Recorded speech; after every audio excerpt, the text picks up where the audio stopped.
4 number প্ৰশ্নৰ পৰা চাম 4 নম্বৰত আছে মান নিৰ্ণয় কৰা তাৰ 1 নম্বৰত আছে 1/3 whole to the power 4 into minus 3/5 whole cube into minus 7/9 whole square এটো প্ৰথম আমি চাইলো যে 1/3 whole to the power 4 আছে তাৰ মানে 1 ৰ পাৱাৰ 4 আছে 3 পাৱাৰ 4 আছে 1 যদি আমি 4টা পূৰণ কৰি দিও 1 এ পাম এটো আমি এনেকৈ লিখিম যে 1/3 to the power 4 তো 1 ৰ পাৱাৰ যদি আমি 4 লিখো 4টা 1 পূৰণ হলে 1 এ হ'ব সেইকাৰণে 1 ৰ পাৱাৰ 4 নিলিখিলো ইনটু ইয়াত আছে -3/5 আৰু সূচকটো কি আছে অযুগ্ম আছে আমি আগত পাইছো সূচক যদি অযুগ্ম থাকে তেতিয়া এই মাইনাসটো মাইনাসে থাকি যায় আৰু সূচক যদি যুগ্ম থাকে এই মাইনাসটো কি হয় প্লাস হৈ যায় এতিয়া সূচক অযুগ্ম আছে গতে মাইনাসটো আমাৰ কি হ'ব মাইনাস হিচাপতে থাকি যাব এটো হ'ব -3/5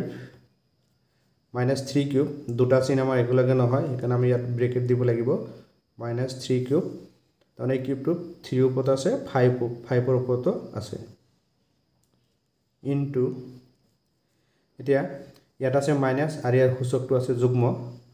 সূচক যুগ্ম থাকিলে মাইনাসটো কি হৈ যায় প্লাস হৈ যায় এবাৰ কি হ'ব 7 স্কয়াৰ বাই 9 স্কয়াৰ এতিয়া 3 to the power 4 মানে 3 4 বাৰ পূৰণ হৈ আছে 1 3 into 3 into 3 into 3 3 to the power 4 3 মানে 4 বাৰ পূৰণ হৈ আছে into ইয়াত 3 3 বাৰ পূৰণ হৈ আছে মাইনাস আছে -3 তো ব্ৰেকেট দি দিছো কাৰণ নহলে দুটা চিন একলগ হৈ যাব 3 into 3 তো 5 ৰ ওপৰত কিউব আছে মানে 5 ত 3 বাৰ পূৰণ হৈ আছে 5 into 5 into 5 into 7 ৰ ওপৰত স্কয়াৰ মানে যিকোনো সংখ্যা দুবাৰ পূৰণ বুজায় এতিয়া 7 ৰ ওপৰত স্কয়াৰ মানে 7 দুবাৰ পূৰণ হৈছে 7 into 7 9 ৰ ওপৰত স্কয়াৰ মানে 9 into 9 তে আমি কটাকটি কৰিব পাৰিম 3 কেনসেল কৰি দিলো এটো -1 হ'ব আৰু ইয়াৰ পৰা 3 এটা কেনসেল কৰি দিলো এটা আমি পূৰণ কৰি দিম এই +1 -1 পূৰণ কৰিলে পাম আমি -1 আৰু এই 7 into 7 কৰিলে পাম 49 49 ৰ লগত যদি আমি -1 পূৰণ কৰি দিও তেতিয়া কি পাম -49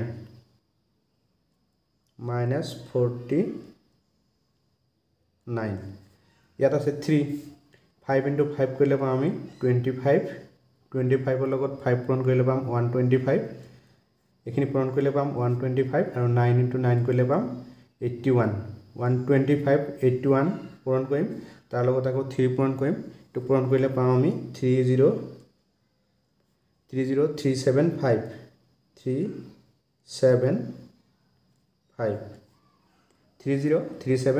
এটো হল 1 নম্বৰৰ आंसर পূৰণটো তোমালোকে কৰিবা প্ৰথম 5 into 5 কৰিবা 25 হ'ব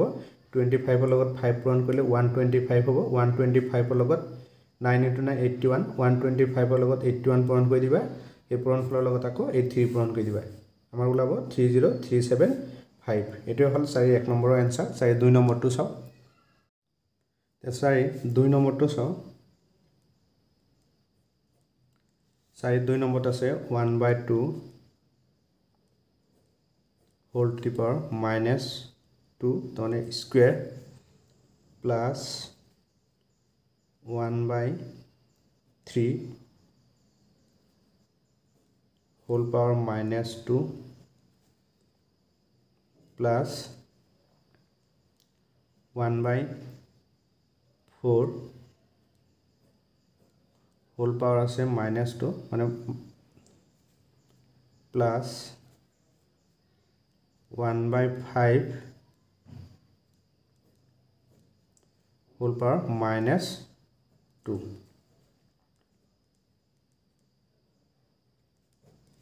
এর প্রত্যেকটো সূচকৰ আগত কি আছে মাইনাস আছে আমি এটা ফৰ্মুলা পাইছিলোঁ যে a to the power m a divide b whole to the power minus m a divide whole to the power minus m এটো আমি লিখিছিলোঁ যে b divide a whole to the power m তাৰমানে এইখিনি উল্টা হ'লে এই মাইনাসটো কি হৈ যায় প্লাস হৈ যায় এইটো আমি কি কৰিম 2 টো ওপৰত নিম আৰু 1 টো তলত আনিম তলত 1 আমি নিলিখো কাৰণ কোনো সংখ্যা থাকিলে তাৰ তলত 1 এটা থাকে আৰু এই মাইনাসটো কি হৈ যাব প্লাস হৈ যাব এটো লিখিম আমি তাৰমানে উল্টা হ'ব এটো নিচিনা এটো যদি আমি a ধৰো আৰু এটো যদি b ধৰো তেতিয়া কি হ'ব b by a 2 by a মানে 2 by 1 আৰু এই মাইনাসটো কি হ'ব প্লাস হৈ যাব লিখিম 2 এটো মাইনাস m মানে মাইনাস 2 টো ধৰা তেতিয়া কি হ'ব এটো উল্টাকে লিখিলো আমি ইয়াত 2 টো ওপৰত গল 1 টো তলত আহিলে আৰু এই মাইনাসটো প্লাস হৈ গল m ৰ মান আমি ধৰা মাইনাস 2 বুলি ধৰো তেতিয়া কি হ'ব প্লাস হৈ যাব 2 প্লাস এটো একে হ'ব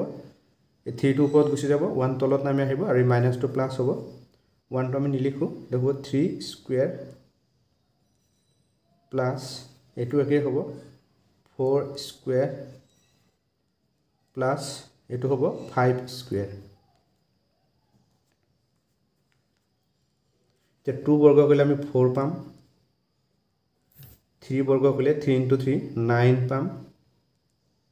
প্লাস 4 ৰ বৰ্গ কৰিলে 4 into 4 মানে 16 প্লাস 5 ৰ বৰ্গ কৰিলে পাম আমি 25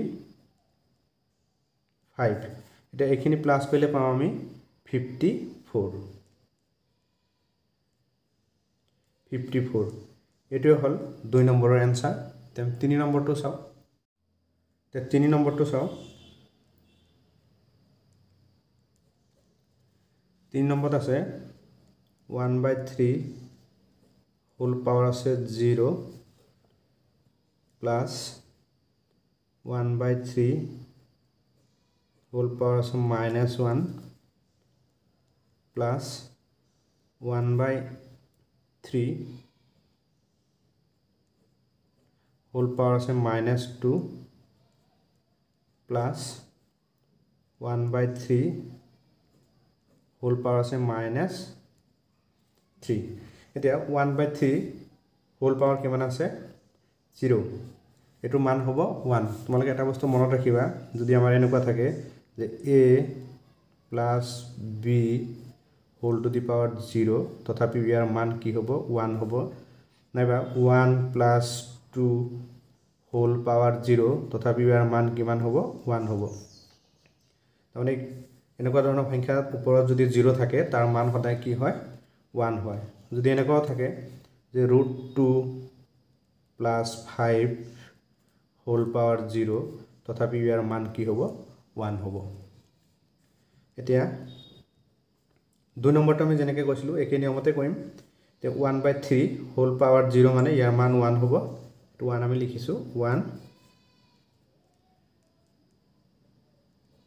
1 প্লাস এতিয়া এই আগৰটো নিচিনা যে a by b whole to the power -m আছিলে এটো b by a to the power m হৈছিলে এটো কি হ'ব 3 টো ওপৰত গুছি যাব এই 1 টো তলত নামি আহিব আৰু এই মাইনাসটো প্লাস হৈ যাব এতিয়া 3 যদি ওপৰত গুছি যায় তলত আমি 1 টো নিলিখো ইয়াৰ পাৱাৰ 1 আছে এটো এবাৰ প্লাস হৈ যাব এই 1 টো নিলিখিলেও হ'ব লিখিব পাৰা 1 লিখিলো আমি প্লাস এই 3 টো ওপৰত গুছি যাব 1 তলত আহিব 1 টো আমি নিলিখো এবাৰ কি হ'ব মাইনাসটো প্লাস হৈ যাব স্কয়াৰ প্লাস এটো একে হ'ব 3 এই 1 টো তলত আহিব তলত 1 থাকিলে আমি নিলিখো এটো মাইনাসটো কি হৈ যাব প্লাস এটা 1 প্লাস 3 পাওয়ার 1 মানে কি 3 প্লাস 3 স্কয়ার মানে 3 দুবার পূরণ হয়ে আছে 3 into 3 কিলো পাম আমি 9 প্লাস 3 কিউব মানে 3 তিনিবার পূরণ হয়ে আছে 3 কিউব মানে 3 into 3 করলে পাম আমি 9 এটো মানে এনেকুৱা যে 3 into 3 into 3 3 into 3 করলে পাম 9 9 into 3 করলে পাম আমি 27 3 কিউব মানে 27 আমি এইখিনি প্লাছ কৰিলে পাম 10 এইখিনি প্লাছ কৰিলে পাম আমি 40 তে 3 নম্বৰ এনসাৰ হল 40 4 নম্বৰ প্ৰশ্নটো চাও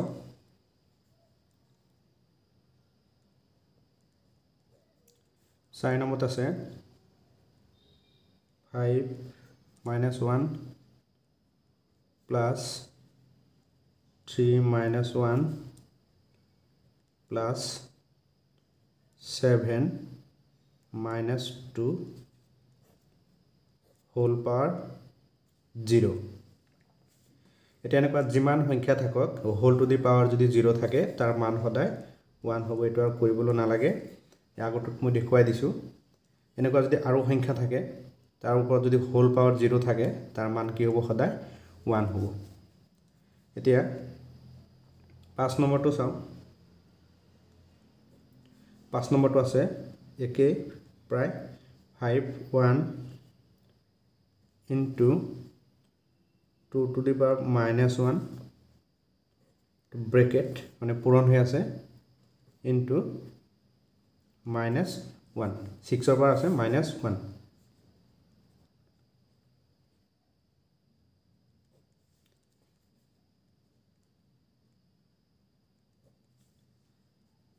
এতিয়া এই 5 ৰ তলত কি আছে 1 এটা আছে আমি আগত কৈছো এনেকুৱা অংক এটো তলত আনিলে এই এৰ তলত যদি 1 থাকে 1 টো ওপৰত গুছি যাব আৰু 5 টো তলত নামি আহিব এই মাইনাস টো কি হৈ যাব এবাৰ প্লাস হৈ যাব এৰ তলত 1 আছে 1 টো ওপৰত গুছি গল 5 টো তলত নামি আহিলে আৰু এই 1 টো প্লাস হ'ব এই 5 ৰ পাৱাৰ 1 লিখিলে হ'ব নে লিখিলে হ'ব ইনটু এটো একে এর তলত কি আছে 1 এটা আছে 1 টো ওপৰত গুছি যাব এটো তলত নামি আহিব 2 ৰ পাৱাৰ 1 আমি নিলিখো into এটো একে এটো কি হ'ব 1 টো ওপৰত গুছি যাব 6 টো তলত নামি আহিব এতিয়া আমি এখিনি পূৰণ কৰি দিম 1 ৰ লগত যদি 1 পূৰণ কৰি দিও 1 এ হ'ব আকৌ এই 1 ৰ লগত যদি 1 পূৰণ কৰো 1 এ হ'ব এতিয়া এই 5 into 2 কৰিলে পাম 10 10 ৰ লগত 6 পূৰণ কৰিলে হ'ব 60 এটো হৈ গল 4 5 নম্বৰৰ এনসাৰ 6 নম্বৰ প্ৰশ্নটো চাও 6 নম্বৰত আছে 3 বাৰ আছে -2 আকৌ হোল পাৱাৰ আছে হোল কিউব আমি এটা ফৰ্মুলা পাইছিলো যে a to the power m whole power n এটো লিখিছিল আমি a to the power m into n তাৰ মানে যদি সূচকৰ ওপৰত সূচক থাকে সূচক দুটা কি হয় পূৰণ হয় এটো আমাৰ একে আছে 3 সূচক আছে 2 আৰু এই গুটেখিনি সূচক আছে 3 তো আমি এনেকুৱা লিখিম যে a মানে ধৰিলো আমি 3 এই 3 মানে a আৰু -2 মানে হল m আকৌ এই হোল পাৱাৰ n মানে হল এই n মানে হল 3 আমি লিখিম 3 to the power -2 into -3 এত ব্ৰেকেট এটা দিব লাগিব দুটা চিন একেলগে লিখিব নোৱাৰি এতিয়া আমি 3 লিখিলো দুটা পূৰণ হ'ব এই মাইনাস into মাইনাস কৰিলে পাম প্লাস আৰু 2 into 3 কৰিলে পাম 6 3 to the power 6 3 ছটা পূৰণ হৈ আছে এনেকুৱা 3 into 3 into 3 into 3 into 3 into 3 এইখিনি পূৰণ কৰিলে পাম আমি 7 to 9 তোমালোকে এইখিনি পূৰণ কৰি চাই লবা আমি পালো 729 এটো হল 6 নম্বৰৰ এনসাৰ